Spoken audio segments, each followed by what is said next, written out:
Kids, you're back.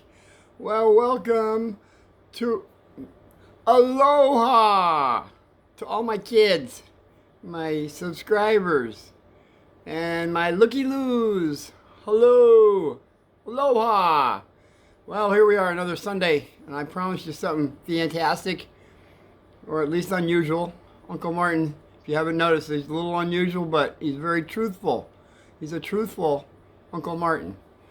So we got, I was going to talk about that fellow that was flying. Well, I promise, it's just too good to leave alone. We just got to put that on the back shelf. I was going to talk about big bones. We'll have big bones, big bones. We'll go with bones and DNA. Perfect. That will be a great one. Whoever hears that one. Another episode might be also, oh gosh, there are so many that I've been thinking about. We'll just leave that. I don't want to go too far into it. But right now I have to say my thumbnail this time around will be the moon versus the sun. These are two little things that I've been thinking about all week. We have plus it comes in with the cave. The cave that Uncle Martin was on, and you probably just tuning in, it would have been episode 27 and 28 when I went out to the cave. Anybody that's known other episodes, I had mentioned the cave. So I'm going to throw the cave, a little bitty bit of the cave in there because it has to do, it'll come full circle. First I want to say the moon. The moon is, you know, how it goes around. Sometimes you see it, sometimes you don't. Well, the moon actually was first, the rotation of the moon for mankind. Enoch was the one who wrote all this down for us. That's why I say get a hold of Enoch's books, the one from Ethiopia, I suggest, and just check out some of the things he did. The days, 365 days, he's involved in that. The moon, okay. Just I'm not a name dropper, but Enoch is pretty important when it comes to stuff that nobody's talking about. So then we got, well, I might as well start with the Indian spiritual hot springs. It was nudist. It was naked. Commune that Uncle Martin was at. As I said in the past, I don't know. I don't know if I should bring it up or not, but it comes full circle, so I guess I have to. And it comes with fear. All fear. Kids, fear will be with you. Not only in school, but when you get out of school, kids, you'll be involved with fear with your jobs. You'll be in fear's going to be hitting you left and right all the time. So that's why Uncle Martin's, you know, I'm not fascinated by fear, but I sure get excited when it comes my way. Because you see, you have to face your fears. You can't run from them, ever. You got to face them. It's just something to put on the back shelf. So, okay, I'm at the Springs. I'm only there like it was after Christmas, so February, little bitty after. We got to look up when the full moon was in February. That's when it was. See, it's a full moon. This is a story on a full moon too. How do these full moons come into it? So I'm there, and I've been in the Springs. In fact, I was always looking out, and I saw a dome. They call it Dome Mountain, a dome, and it had a little hole. Well, it was like 6.5. It was about 7 miles away, so you could only see a little bitty of that in the dome. It was right in the middle of the dome mountain, and I got out of the. They have hot springs, and they have hot springs. This was 119 degrees. And I believe I held the record, but that'll be another story. I'm looking over. I get out of the hot pool. I'm looking over and I'm saying, you know what, guys? Because there's a bunch of guys and girls, but the guys. I said, guys, you know what? I think I'm gonna go tonight. I'm gonna go tonight to that cave because it was about noon. It was noon, and they all everybody's eyes opened up like, no, you can't go there. I said, I can't go there. No, you can't go there. I said, why can't I go there? Because they said first, if you go there, you have to cross over Indian burial grounds. And, well, we all know Indian burial grounds are sacred. I mean, anybody who's watched Jeremiah Johnson knows about that. So I said, yeah, it's okay. I'm respectful. I'm respectful. And they said, no, there's more than that. There's stuff over there that you don't want to get close to. I said, no, I really am. I'm going to go to that cave. In fact, I said right out, I said, I think I'll do a 3-day fast. A fast. That means you don't eat anything. So they said, no, you can't do that either. I said, no. They said, no, because, well, there's no water up there. I said, nah, I don't need any water. You need water? I said, nah, it's only 3 days. Come on. And it's February. It's not even hot out, I mean, I can hang out in a cave for 3 days with no water or food. Come on. Plus, I never told you about, oh, man, I guess we'll have to do that too. There'll be an episode on fasting, the proper way to fast, which there is. So just keep that in mind. We'll do that one too. But right now, we're just going this route right now. We don't have time for all these episodes. The thumbnail is the moon and the sun. All right, we're just going to stay with that. I tell you, these guys in Google say you better stay with the thumbnail or you're going to get in trouble. I don't want to get in trouble. So I said, all right, I'm going up there. I don't care. And then they said, well, we suggest you don't because it happened before and they were never the same again. I said, they weren't the same. Who wasn't afraid? Who's afraid? Who's afraid? Who were they? I did say, who are you talking about? He says, well, there was one of the main guy that was talking. He says, well, one of the guys, he lived here. He lived for he lived here for two years. And I guess they were buddies, And he says, yeah, he went up there. He went up there naked, and he came back. He only spent one night up there, and he came back, and he was never the same again.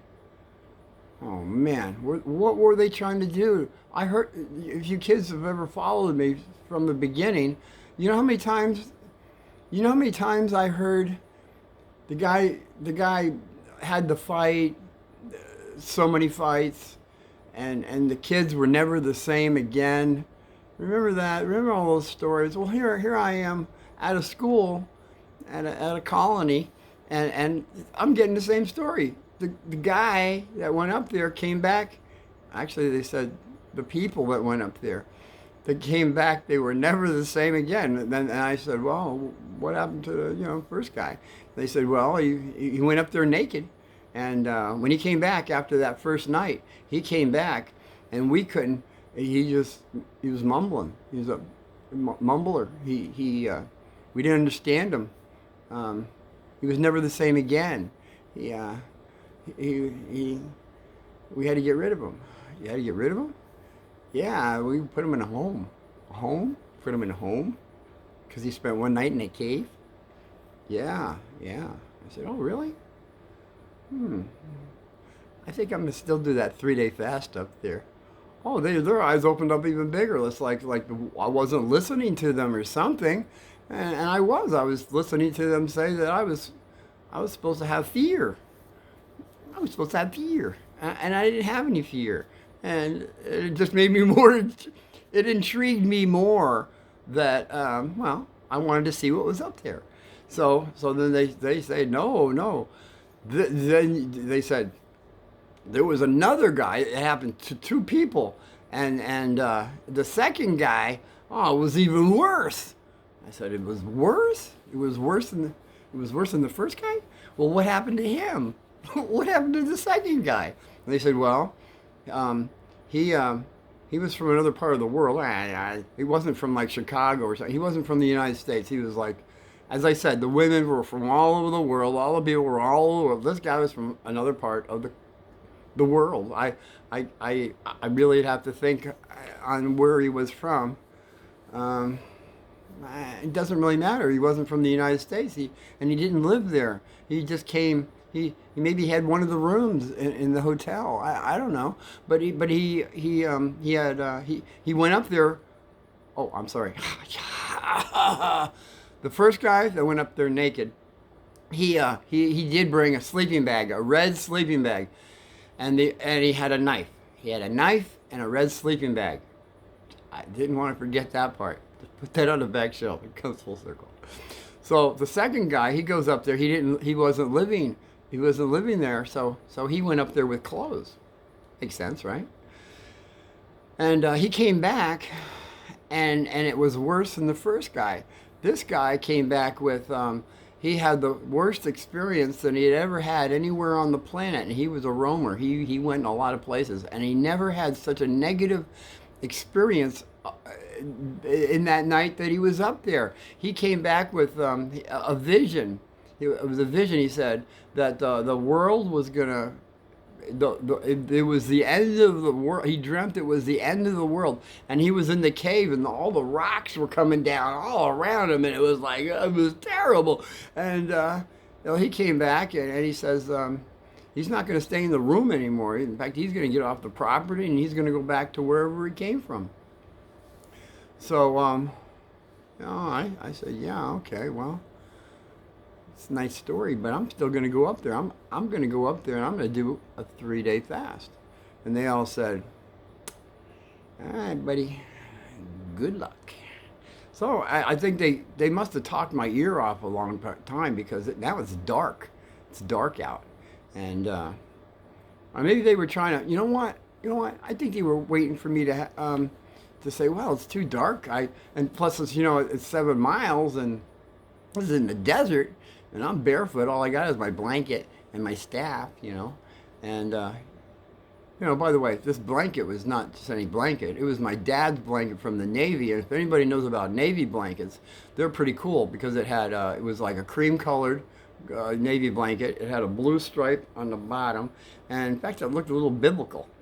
For blankets, So I cut the top of I folded it in half, cut to where my head could come through. And then Bro was doing moccasins at the time, so I actually borrowed. I said, "Hey, Bro, can I have some of the sheep wool?" Because he was doing sheep wool pillows and all that stuff.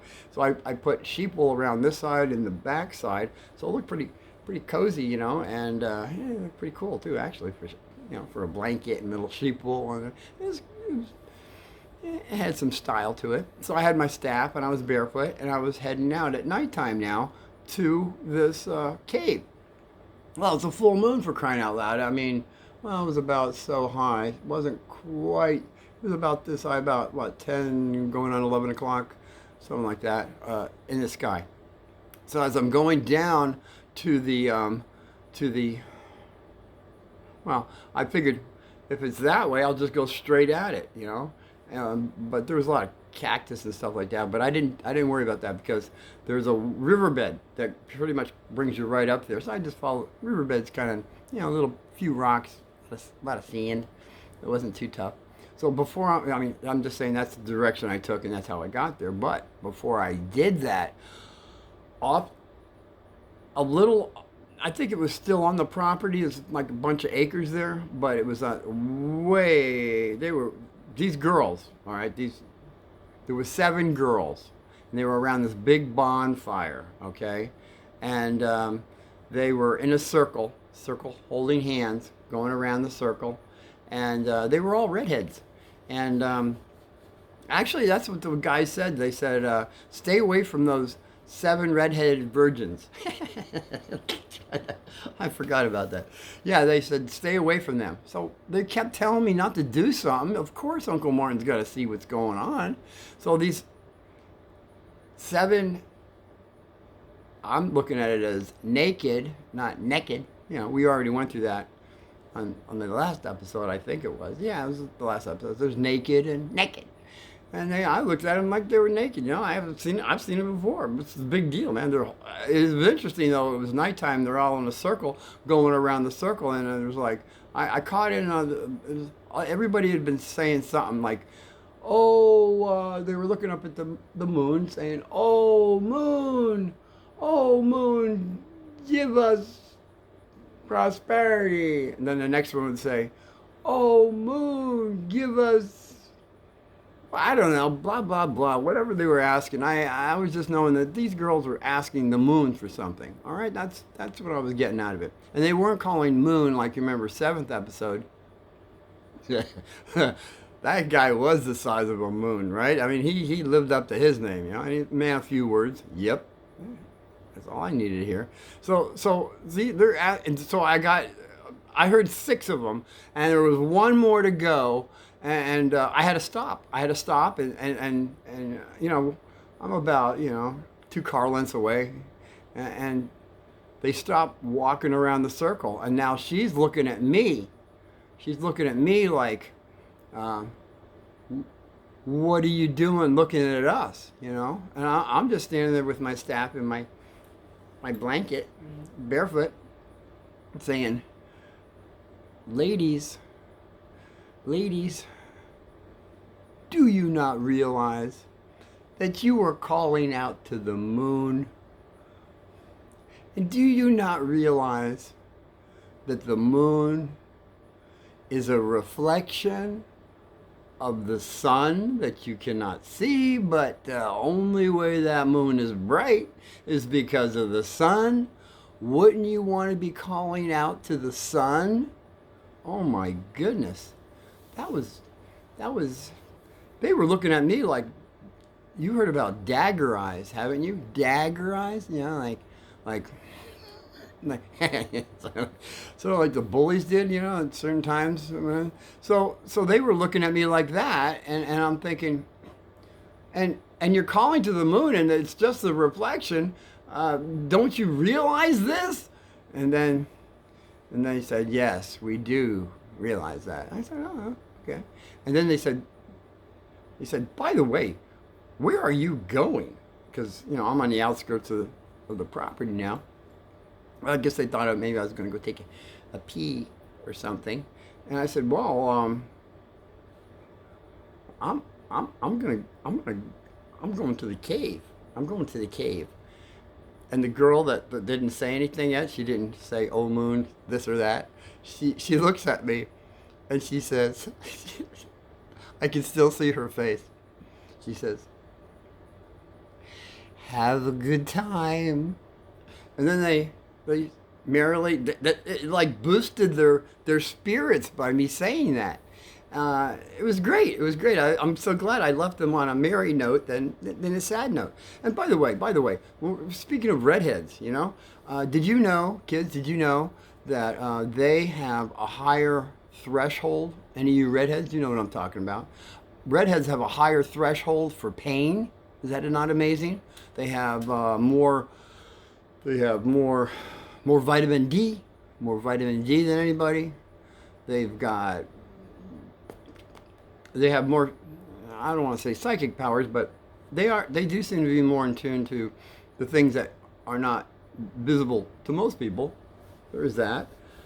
There's only like 2%. There's only 2% out of the whole planet that are redheads. What's the chances of that, right?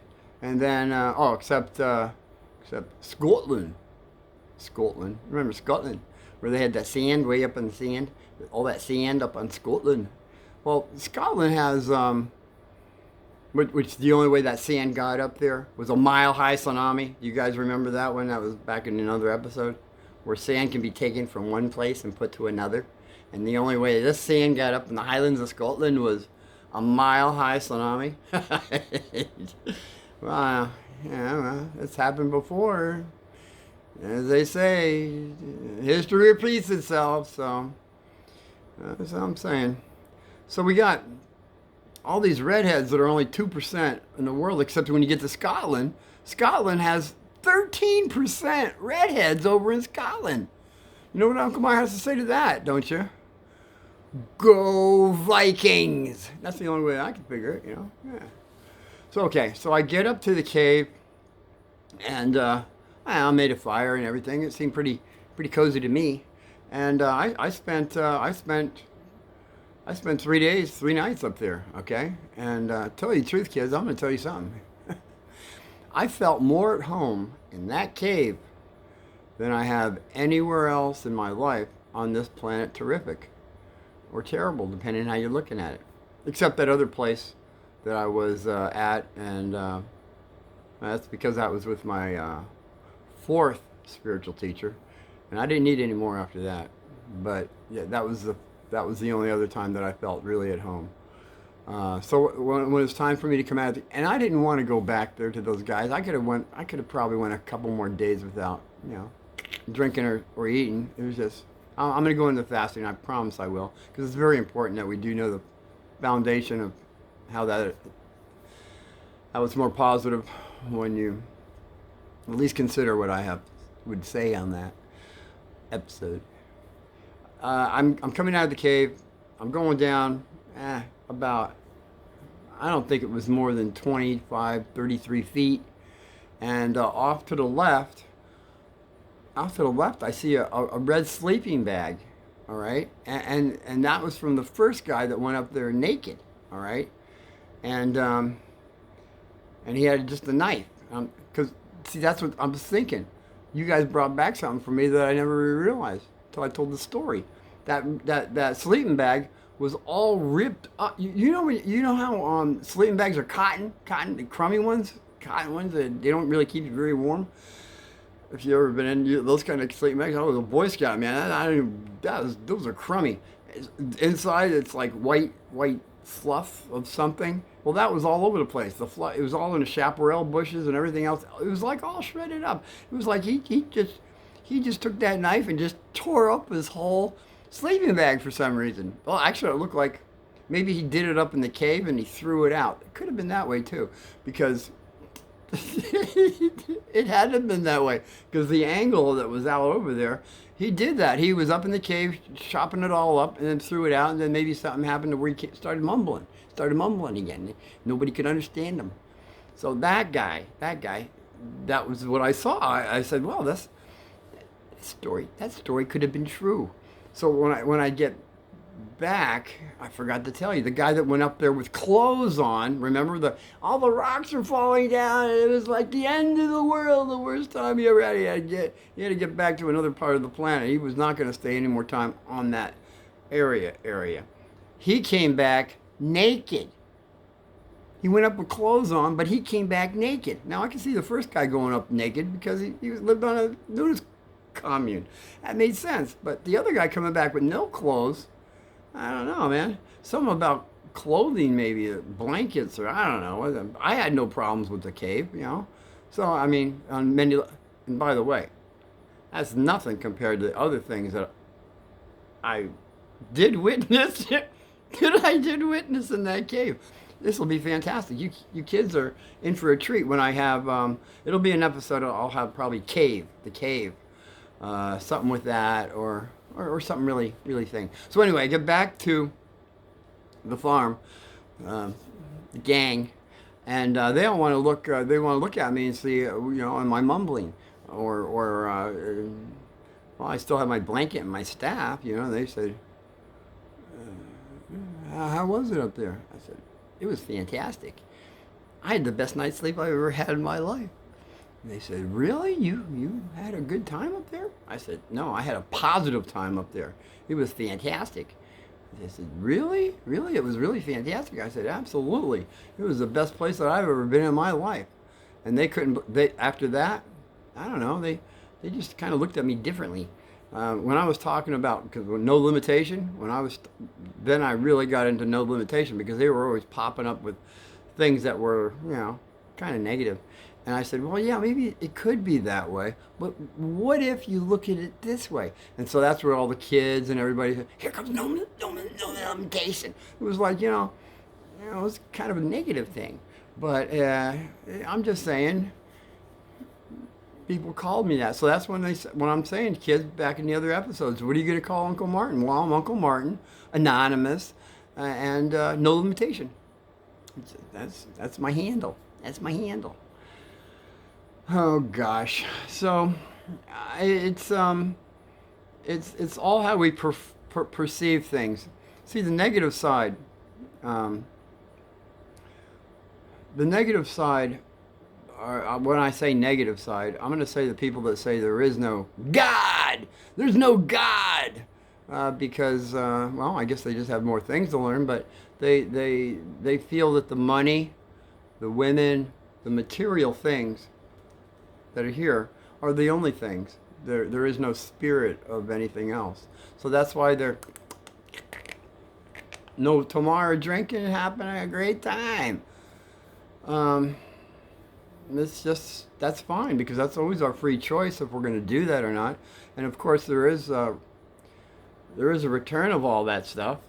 What you give out, you get back. So I mean, at what time are you going to say, hey, maybe it's time I stop thinking all those things and saying, hey, maybe I want to see that there's another side here. That maybe there's another spiritual side, a positive spiritual side, because this reflection that they're going for, because that's all really money is, and money and women looking at them like they're, like you remember the last one, naked. You gotta have them. That's that only gets you so far, guys. I mean, really. But some people on this planet, terrific or terrible, just haven't really figured that out yet. They're just still working. They're working through that. That's why you can't judge anybody, kids. You can't judge anybody for what they're doing, because they just have more things to learn. That's all. And it's really hard to get that across, because everybody has their own thoughts. Their thoughts, the thoughts that you have will come true. I've already gone over this so many times. Everything that I ever thought of, everything that I ever wanted, I got it so much. I got it so quickly. Always within 3 to 7 days, I got whatever I thought I wanted so very quickly. So that's what I was going to say. That's where Uncle Martin is at right now. I'm at the point where I'm not asking, oh God, please give me this, or you're gonna say, oh Moon, give me this. And, I would never go for the Moon answer. That's a reflection. But I say, oh God, give me this, and I get it so quickly. And what did I do? Well, maybe I enjoyed it for a little bit, but then I wasn't happy. I wasn't very happy. So now, you know what Uncle Martin's doing right now? Right now, this time, right now. I'm saying, I'm pretty happy with what I have. I'm very grateful for what I have. And I'm not really asking for anything, because it seems like the source already knows what Uncle Martin needs, all right? And I'm going to go with that rather than asking for anything, because it seems like whatever I've asked for, I haven't been happy. I mean, I was happy for a while, but now I'm going for more the inner understanding, the inner strength, and applying that. And that's what we all have to do, kids. We have to get within alignment of ourselves, our subconscious, our conscious, and our higher self. This has to come into alignment within ourselves. Nobody can do this for you. You have to do it. You're going to have to do it by yourself. I mean, there's other people that can help you with it, but when it comes down to it, it's your thoughts that you're going to have to take care of. It's your actions that you'll have to take care of. Of course, there might be little voices here and here saying, don't do that. Oh, don't do that. Don't do that. But even that, it's going to be your choice if you're going to do whatever you do. You can't blame those people over here, anywhere you're blaming these people, that's their fault. It's your fault. You chose your free choice. That's all I was trying to get across the air. So I've run out of time again, and I hope that little tidbit of a story with fear, how I never even saw it as fear. I mean, people try to inflict fear, kids, all the time on you. on all different subtle little levels. And it's up to you whether you're going to accept the fear. Some people have subtle little levels. Some people have big levels. They'll just keep going and going and going with this fear, fear, fear. At what time of your life are you going to say, I'm not going to have any more of this fear? That's all there's to it. I don't care what you're trying to throw at me, all right? But it's up to you. It's always up to you on how much fear you're going to eat or spit out. Okay, until I see you again. I think, you know what? I think this next time the thumbnail is going to be big bones. Big bones. Remember the life story of past lives when I was a big giant? We're going to talk about that. That and DNA. I think it's very prevalent. So until I see you all again, my little subscribers and all my children. And hey, maybe I feel I got some looky-loos. Maybe did I grab you? Did I bring you over to my side yet? Maybe, maybe not. But until I see you all again, aloha and be well.